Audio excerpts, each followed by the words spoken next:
Good afternoon, everyone.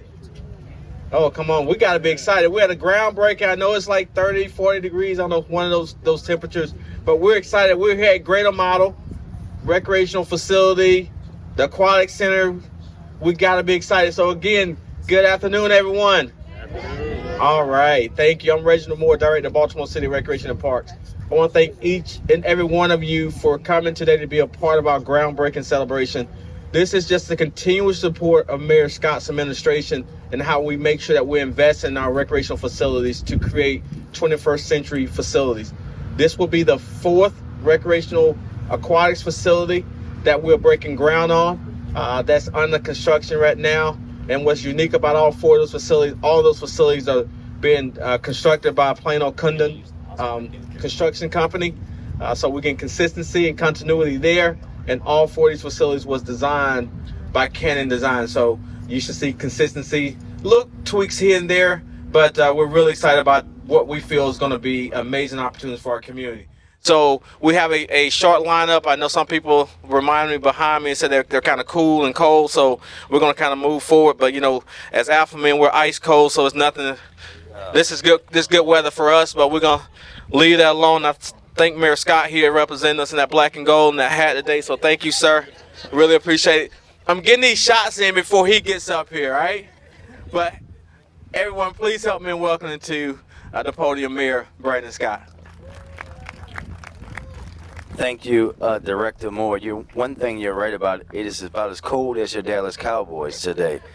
And so, thank you very much. And these are Baltimore City colors. We just like to let you know that the city of Baltimore has been existent much longer than your fine fraternity for you and Councilman Dr. John Bullock. But thank you both.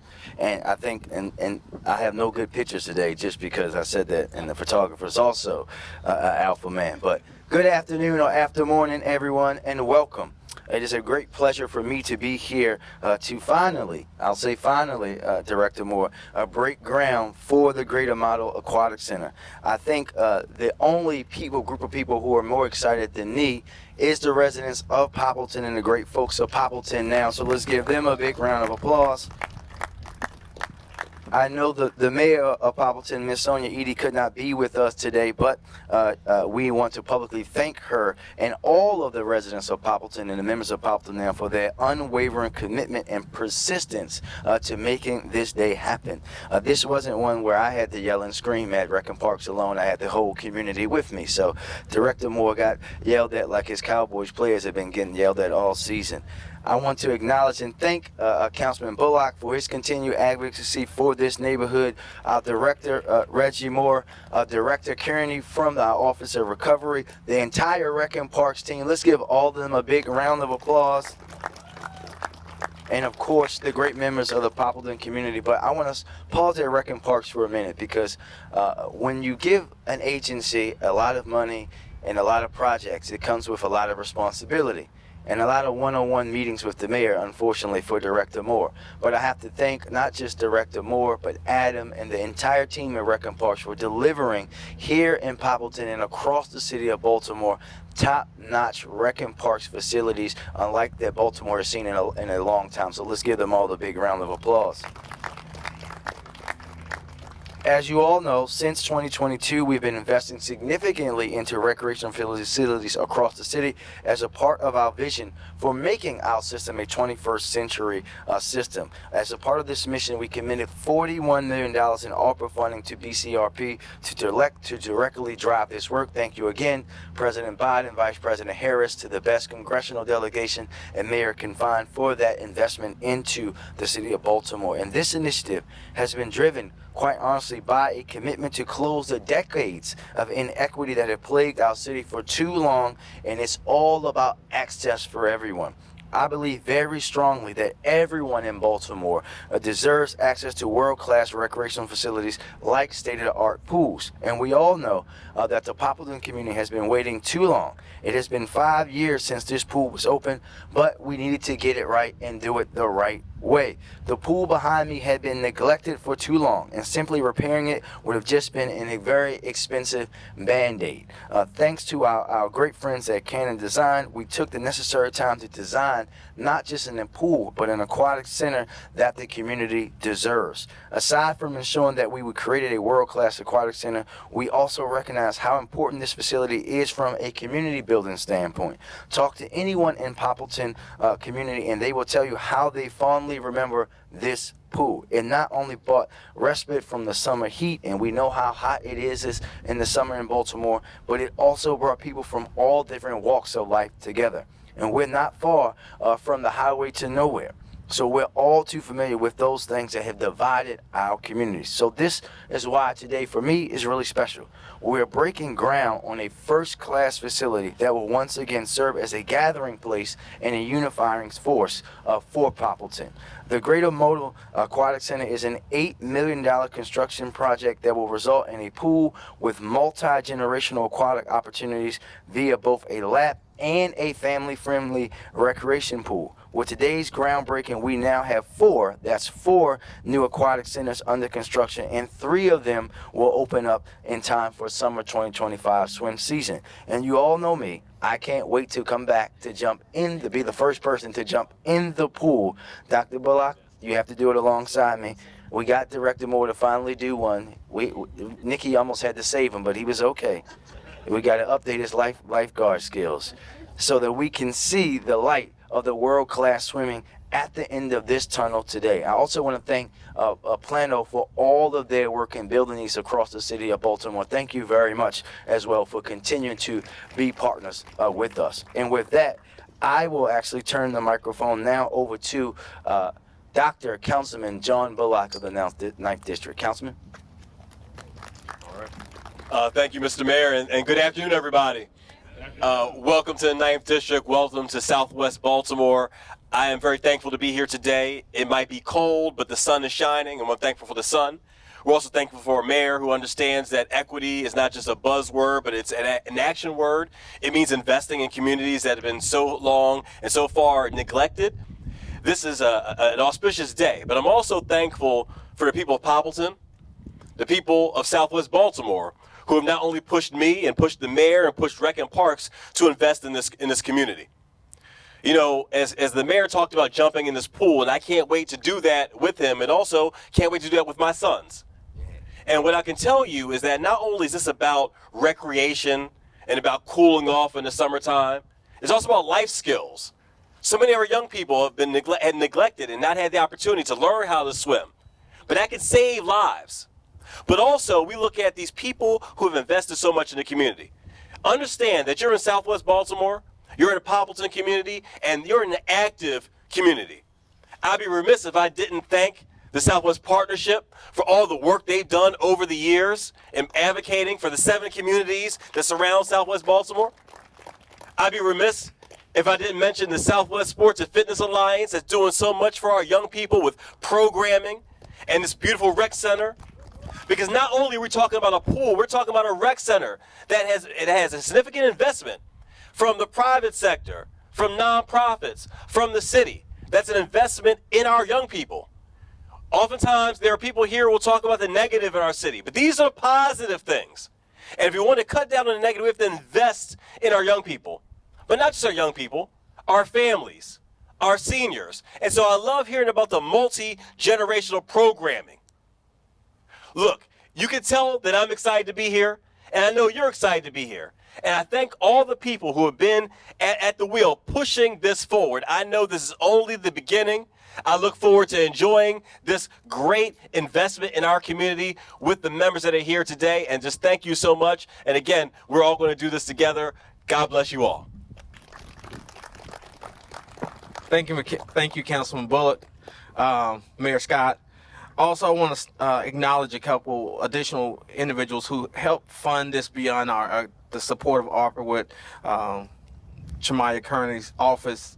Also, I want to acknowledge HABC CEO and Director Janet Abrams. Thank you all for your financial contribution. I believe Kevin Gallagher is here for representing her. So thank you all. Please let Janet know We had a conversation this morning, but thank you for your support. Additionally, I just want to quickly, the mayor said it all, right, about the facility and the value of the facility. But what's unique about each one of these aquatic facilities that we're building throughout our city is that they're coming with two unique bodies of water. A body of water where there's lap lanes, there's opportunities to expand on our Learn to Swim program, and thank you, Ms. Nikki Cobbs, but also there's an opportunity for the family fun components where you have zero entries. The mayor told me a while ago, explain sometime to people what zero entry means. That means you basically walking into water. There's no depth to it, but there's the fun component, but also there's opportunities for laps. Eventually, our long-term goal is to create opportunities for our young kids by way of teaching them the proper ways of swimming and creating community swim teams throughout our community. This is what these aquatic facilities will provide. But additionally, I want to acknowledge Nikki Cobb for the amazing work that she continues to do with our young people. This is another opportunity where we're going to be looking for young people. I'm starting promoting right now, young people that's looking for opportunities. If you don't know how to swim, we'll teach you how to swim. We'll teach you how to be a lifeguard. But one of the things that Nikki has been able to do is connect with our kids and our young people in our communities and give them opportunities. And this experience, this simple opportunity of learning how to become a lifeguard is something that can last with you forever. So I'm starting a campaign now. Young people, if you're interested, when this pool opens, we're going to be looking for lifeguards because we have to continue to expand. And one other thing I'll acknowledge is Baltimore City was one of the few agencies across this state that you did not hear talking about a lifeguard shortage this year. We was able to operate every one of our pools, and it's because of that great work. So I just want to say I'm so excited for this construction and the work that we're doing, and we will continue to support the mayor's vision and moving this agency, building 21st century facilities across our entire city. And with that, I will ask the Chief Recovery Officer, Ms. Shamaya Kearney, to come and share a few words. Thank you.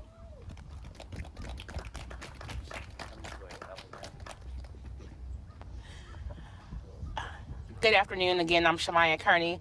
I have the honor and privilege of serving as the Chief Recovery Officer for the Mayor's Office of Recovery Programs in Baltimore City. If you've ever heard me speak before, you heard me often say that the $641 million that this city received in the American Rescue Plan Act funds is not enough to address all of the needs that we have in this city. However, it is an opportunity for us to put this city on the right trajectory. Under Mayor Scott's vision, we've invested $41 million actually plus in parks and recreation. That deserves an applause by itself. I'm honored to partner with Mayor Scott and also with Director Moore and also with all of the staff at Recs and Parks to deliver on a promise to this community. You heard Mayor Scott talk about how this has been a long time coming, and it has been. We appreciate every single one of the residents of Poppleton and of South Baltimore who has stood with this administration, even when the promises that weren't kept, you still stood with us. This is our opportunity to return that favor to you and to actually deliver on the promises that were made. This is an $8 million investment in this community, and I know that it won't be the last of the investments. When we sat down and talked about American Rescue Plan Act funds and how we want to be strategic in these resources, Mayor Scott talked about equity. It was very important for us to invest in communities that were underserved and that had been forgotten. We didn't forget Poppleton in American Rescue Plan Act, and I hope that you feel that today. I hope that you're excited about what's to come. Right now, I want you all to think about what it's going to look like when you do have an opportunity to come out here with your families, with your friends, and you have an opportunity to just have fun like you want to do in your own community. So we're very grateful to be able to partner with Mayor Scott and Director Moore on this very, very important occasion and this very important project. Thank you. Thank you, Director Kearney. I think that one of the things that I always like to raise at these is just the juxtaposition of what we thought was okay versus what we know our communities deserve. So if you look behind us, you'll notice something that you see basically any pool that you go to isn't there. There's no bathrooms, there's no showers, there's none of those things there. And this is what we talk about when we talk about purposeful disinvestment, because there are neighborhoods in the city where that wouldn't be acceptable. Why is it that that was acceptable here? And what we're doing with these new aquatic centers is building what we should have built here in the first place to the quality that the neighborhoods deserve. So thank you. With that, we'll take a few questions from our friends in the media before we all throw some dirt here. David? Yes, sir. Hey, thank you, Mr. Mayor. I have two quick questions. You're good. Would you please tell us the sudden departure of Corinne Johnston? Was it mutual? Was it her decision alone, or was it necessary? And if so, tell us why. Well, listen, we just thank her for her service. We're going to be moving in a different direction. We had a conversation with the former director. We thank her for working for the city for quite some time and doing a lot of great things. But she decided to move on, and we're going to move on with a new director. That's simple. There's no bad blood there at all. And as far as the interim, is that person going to be sliding into that position, or are you going to be looking? The interim is the interim, and I don't think it'll take us long at all to find a new director. Thank you, sir. I have one more question. Yes, sir. The sewer and water rate increase. Yes, sir. There is an explanation for it, and would you please tell everybody why is this necessary? So I think that we have to think about a few things, David, right? We have to understand that there are things that we simply don't control, right? And for everyone, I think for your viewers in particular, we have to be reminded that the water and sewer system is a utility. It's separate from all of the city funds. It doesn't deal with the taxes and all of those things. So whatever is in the system is in the system. But when you think about inflation and you think about the rising costs of chemicals, which have shot up over 200%, that is putting down the pressure on the water utility system, where we need to do this in order to maintain the system, to keep, we have a $2 billion pipe project that we have to do. We have to upgrade the facilities and things that keep our water clean, right? We know that we've made a lot of progress at Back River and at Patapsco, but we have to continue to do this. And just for the average consumer, if you have a $130 bill today, that will go to $142 if this plan is approved. But we still have water for all. We still have the payment plans. Sorry about that. The payment plans and all the other things in place. This is really about us making sure that we keep the system afloat and don't see the investments that we need to make to stay up with our consent decree and keep our bond rating where it is go by the wayside. But I think it's important for Baltimoreans to know that it's not just us that we're seeing these rates go all over the country. For example, a city that we all dislike in unison, Pittsburgh, right? They are seeing their sewer rates go up 14%, and their water is at 9.6%, because we all are going after these same materials. We all are doing the same things, and we know that unfortunately for all of us, we know inflation is real, and water and utility systems are no separate from that. Thank you, sir. Yes, sir. Mackenzie. Hello. Mr. Mayor, I wanted to just get some clarity from some comments that we heard on the radio yesterday and today regarding immigration policy. This morning you said... We had a feeling you were going to ask about that, Mackenzie. Well, then you're ready. So this morning you said that the city will work with anyone, the police will work with anyone who commits a crime to remove them from the community. Does that mean that BPD will honor ICE detainers? So again, what I said, well, we won't work with criminals. I think the question. I'm sorry, work with anyone to remove the criminals from the community. Yeah, we're not going to do that. So again, I'll say this just like I said it this morning. I don't care if you're from England, if you're from Baltimore, if you're from D.C., if you're from Canada, if you're from Russia, if you're from Baltimore County, Howard County, Texas, Florida, if you come to Baltimore and commit a crime, our law enforcement folks will be working to remove you and working with all our federal partners when necessary to have you taken out of the city of Baltimore.